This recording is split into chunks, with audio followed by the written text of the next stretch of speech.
आप जानते हैं हम सबकी एक लक्ष्मण रेखा होती है। कुछ हदें होती हैं जिसे हम कभी पार नहीं करते। मगर भारतीय जनता पार्टी के लिए, सत्ताधारी भारतीय जनता पार्टी और उनके नेताओं के लिए कोई हदें नहीं है, कोई लक्ष्मण रेखा नहीं है। और उसकी एक आदर्श मिसाल है ये महोदय संबित पात्रा। जी हां, कल इन्होंने एक बहुत ही शर्मनाक बयान दिया और वो बयान दिया तो दिया, न्यूज चैनल्स ने उनके बयानों को अच्छे से उछाला, उसे राष्ट्रवादी बनाम पाकिस्तान बना डाला उस पूरे मुद्दे को। जबकि वो बयान संबित पात्रा का निहायत ही शर्मनाक था। वो बयान क्या था मैं आपको बताता हूं। दरअसल ट्वीट था, एक 3 साल का बच्चा अपने दादाजी की छाती पर बैठा हुआ था, मगर उसका दादाजी, उसे मौत के घाट उतार दिया गया था, गोलियों से छलनी कर दिया गया था। उसकी लाश पड़ी हुई थी और वो 3 साल का बच्चा जो है अपने दादाजी की छाती पर बैठा हुआ था। संबित पात्रा ने इस तस्वीर को उठाकर एक ट्वीट किया, पुलिट्जर लवर्स। यानी कि कहीं ना कहीं संबित पात्रा यह ताना दे रहे थे, कहां गए पुलिट्जर प्रेमी।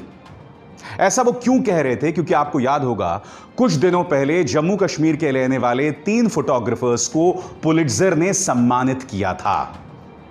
संबित पात्रा ने आओ देखा ना ताओ, ना मौका देखा, ना गरिमा देखी, ना उस बच्चे की संवेदनशीलता को देखा, ना उसकी प्राइवेसी देखी। और संबित पात्रा ने वो ट्वीट उठाकर ताना मार दिया अपने राजनीतिक विरोधियों पर। और न सिर्फ ताना मारा, बल्कि जिन लोगों ने उस पर सवाल उठाया कि संबित पात्रा आप इतना संवेदनहीन बयान कैसे दे सकते हैं, एक बच्चा जो अपने दादा की छाती पर बैठा हुआ है, मृत दादा की छाती पर बैठा हुआ है, उस पर उसका आप राजनीतिक इस्तेमाल क्यों कर सकते हैं? संबित पात्रा ने उस पूरे मुद्दे को बीजेपी वर्सेस पाकिस्तान बना दिया। इन 2 चेहरों पर गौर कीजिए, फिल्म एक्ट्रेस दिया मिर्जा और संगीतकार विशाल डडलानी। जब इन्होंने इस मुद्दे पर संबित पात्रा पर हमला किया या कहा कि संबित पात्रा इस ट्वीट को डिलीट कर दीजिए, शर्म कीजिए थोड़ा सा, तो संबित पात्रा ने टीवी चैनल्स में जाकर इन दोनों को पाकिस्तानी एजेंट तक बता डाला कि ये लोग कभी पाकिस्तानी आतंकवाद पर कोई बयान नहीं देंगे, कोई प्लैकार्ड नहीं देंगे। संबित पात्रा, आज कुछ मुद्दे हैं और मेरी आपसे गुजारिश है, कृपया उन मुद्दों से ना भटकें। आप जानते हैं, अगर वो 3 साल का बच्चा आपसे पूछ सकता तो क्या सवाल पूछता? क्योंकि कश्मीरियों को नहीं, पूरे देश को यह भरोसा जतलाया गया था कि इन 2 कदमों की वजह से, पहला नोटबंदी, दूसरा धारा 370 को हटाया जाना, इन 2 कदमों से कश्मीर में आतंकवाद खत्म हो जाएगा। आज वो 3 साल का बच्चा पूछ रहा है आतंकवाद कहां खत्म हुआ?